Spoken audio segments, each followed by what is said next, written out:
Chà. Đi ngay.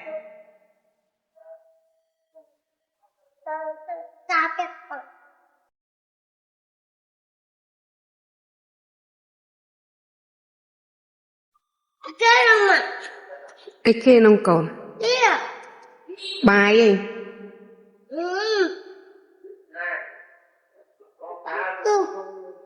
Mà đã. Không mà đã ơi. anh em thật thon chăng Ăn sang không phải ngập mặt cũng có gì đi đã. Nên nhằm thấy sạch rồi.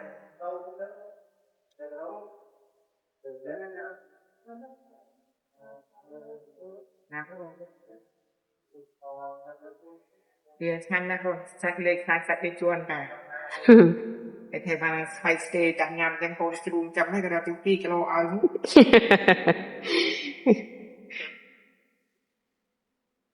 Tạo được nguồn liệu.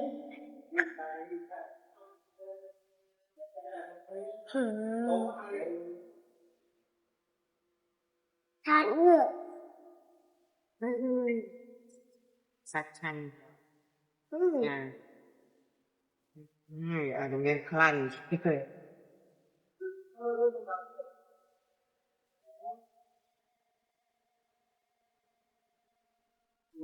Đâu ra?